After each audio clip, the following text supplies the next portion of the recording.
Drifting into view, the Hopebringer's tender was nothing special to look at. A standard transport craft with minimal modifications. Without a tractor beam, it used 3 main tethers to moor our raft. Its jetway was incompatible with the life raft's hatch, so for me to get over to the tender, I had to connect my suit's belt clips to the top tether and essentially shimmy across. The distance was roughly 30 feet between our craft, and the going was surprisingly smooth. As I approached the tender's hatchway, I repeated in my transponder what I had said to Bean earlier as I prepared to exit the raft. Don't let them board without me. 2 hours later, well-nourished and rehydrated, I sat comfortably aboard the tender, situated across a table from Raker in an otherwise barren cabin. His co-pilot standing behind him with arms folded. At the bow of the tender, just in front of the cockpit area, was a large concave monitor. Not an actual window, but a real-time display of the view outside. This was important, as I had the raft in my direct line of sight throughout the duration of my visit.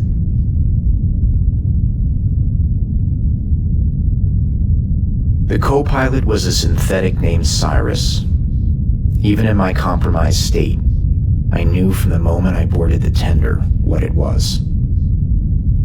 Although strikingly human in appearance, there were subtleties in the facial movements, gestures, and speech patterns that a trained eye could identify even in a crowded room.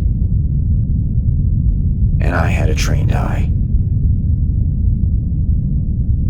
This caused me to panic initially, ready to fight my way out of the ship. Kill if I had to. But Raker settled the moment immediately by assuring me that Cyrus was legitimate, revealing to me the glowing barcode on the back of its neck and bringing up a view on the control panel of its matching registration and sigil.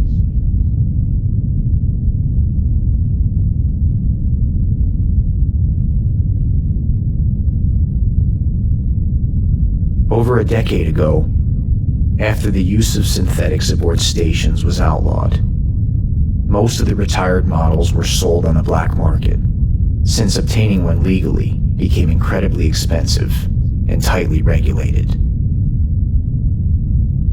The black market typically attracted marauders and derelicts, who began using synthetics for their dirty work, their muscle, and for hacking transmissions to pinpoint the locations of their victims. This didn't mean that acquiring a synthetic legally was impossible. It was just rare, and attainable only by the larger, more successful freelance fleets. Hence, the Hopebringer. Cyrus was legitimate. Its intended programming seemed intact, and once again, my state of high vigilance felt exaggerated and unnecessary. Did I want to be rescued or not?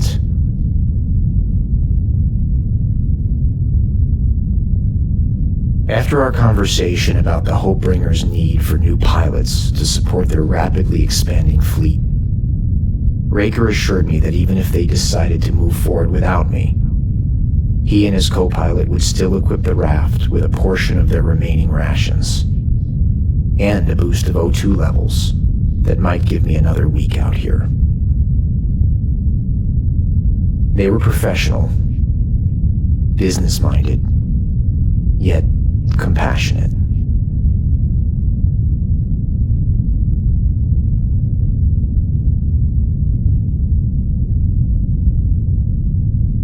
My night back on the raft was sleepless. Hours spent thinking aloud. Bean delaying her slip into standby mode just to afford me a captive audience. Scrolling her code slowly, sometimes pausing in rhythm with my own verbal pauses, as if to tell me that she understood. Through the night, I reenacted my conversation with Raker. My responses to his questions about my credentials and my state of mind. Although unable to convince myself, I spent nearly 2 hours trying to convince this man of my remaining potential, assuring him that I was still in my prime. I just needed a ship to steer and a hyperdrive to burn.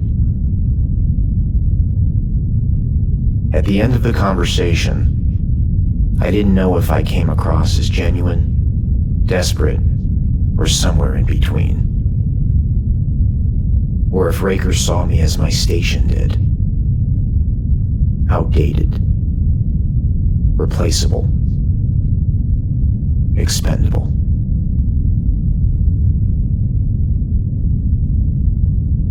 As morning came, my questions and prayers were answered in a single transmission.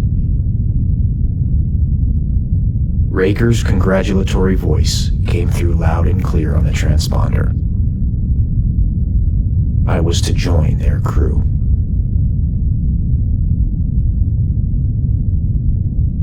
Overjoyed, tearful, adrenalized, I fell onto my knees and mouthed the words "thank you" again and again. Bean sprang to life, coming out of her late charge just in time to witness my celebration in solitude. We were saved.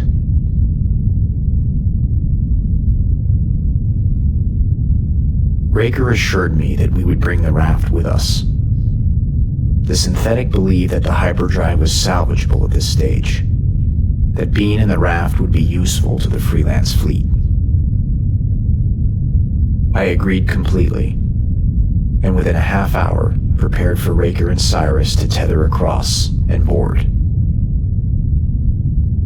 Raker suited up in full, while the synthetic simply arrived in a jumper, unaffected by the lack of air between our craft. I suited up in return, then tethered myself inside the cabin as the AI released the hatch lock.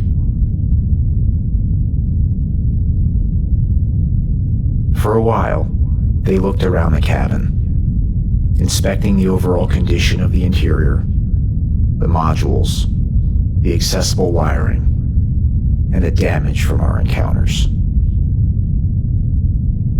Bean watched them carefully, and the raft's AI shifted into defense mode as Cyrus approached the console. Unfazed by this, the synthetic merely raised its hand against the raft's tamper shield, and in moments, it was deactivated. Taking my helmet off, I opened the access vent to the shallow sublevel beneath the control panel. Cyrus crawled inside to inspect what remained of the hyperdrive. Separated by a radiation-proof view pane, the synthetic confirmed that the diagnostic information matched the visual state of the hyperdrive. As long as it held a power level above 5%, it was salvageable. Raker agreed, the tone in his voice somewhat excited.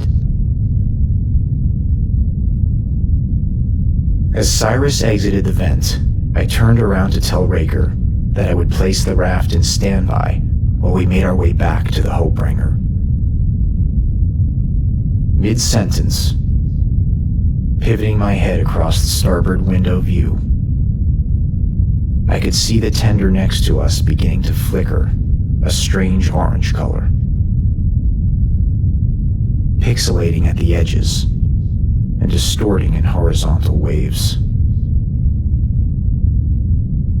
Before I could fully make sense of this, Raker grabbed me by the throat, and all at once, the cabin erupted in a chaotic melee.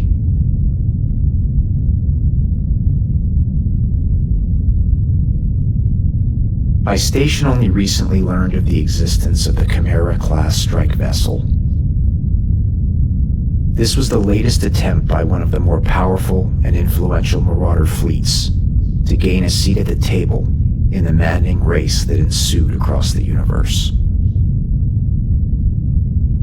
Using an armored coat of reflective panels stolen from the consortium, the small and cunning chimeras could effectively disguise themselves as other vessels, comparable in size and shape, mimicking their drive signatures and hailing frequencies. Combined with fake credentials and desperately convincing actors on board, these ships were successful at infiltrating many large stations, murdering full crews, and cleaning out the cargo and rations in full before incinerating what was left.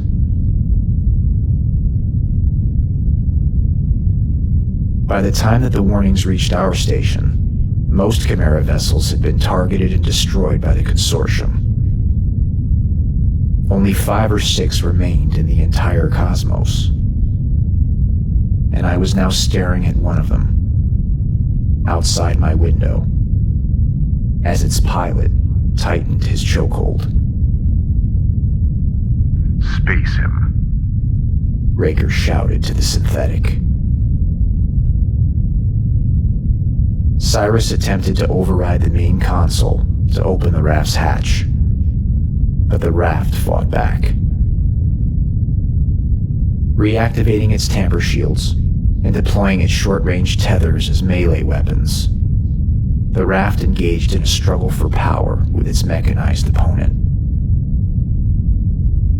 The synthetic overriding the raft reactivating its defenses, back and forth until the console erupted in sparks and the raft's hatch began to unlock.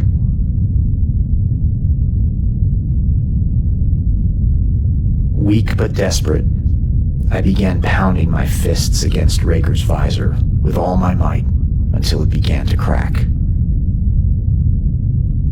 As he lost his grip around my larynx and fell backwards, I realized that Bean had come to my defense, tearing into Raker's suit from the back and pulling him away from me until he came crashing down onto the raft's floor. And then the hatch opened.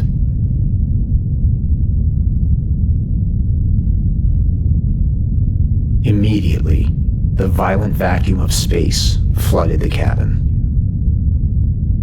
aspirating any loose objects and replacing all breathable air. Without a helmet, without a tether, I took a deep breath, held it, and grabbed the nearest tubing column with every remaining ounce of strength inside of me. Further toward the bow, Raker clutched an air vent with one hand, his other hand crushed and bloody under Bean's front paw, the blood rushing out sideways into the rapidly exiting airstream. Cyrus continued its struggle against the raft, tangled in electrified tethers, while digging its fingers further into the crumbling console in resistance to the outside force.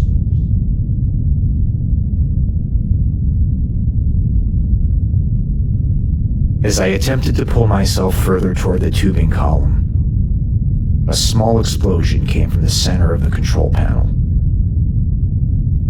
The debris ripped forward into the vacuum stream, tearing effortlessly through the front of Cyrus's body, knocking him backwards into Raker and Bean. A small piece of debris shot through my left knee, bone and blood pulled from my body before I could react to the pain. As I screamed out, I lost what little air I had left in my lungs and began to asphyxiate. Raker's flailing body was the first to be ejected from the raft. His suit breached from the scuffle with Bean, his cracked visor revealing a surprised look on his face as he began to suffocate and freeze over. The synthetic now had a hold of Bean's hind legs, her front legs firmly planted and magnetized to the raft's flooring. As the AI rebooted and the hatch began to close, I fought total blackout long enough to see Bean do something that I never thought a machine could or would do. For an instant, her monitor turned toward me, and the steady stream of code briefly flickered a single word that I understood. Pilot, it said. In that moment, Bean disabled her magnetic footing, sacrificing herself to save me and what was left of this raft. She and the synthetic tumbled out of the hatchway as it closed, becoming the day's last offering to the great void before the raft sealed in silence.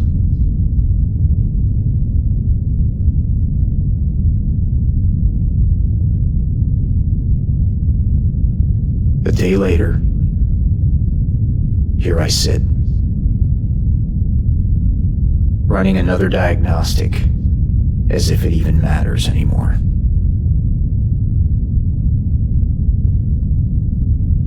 Injured, lost, alone, missing my friend. Staring out of the window, finding solace in the stars as I did when this all began. Coming to terms with what it means to be obsolete.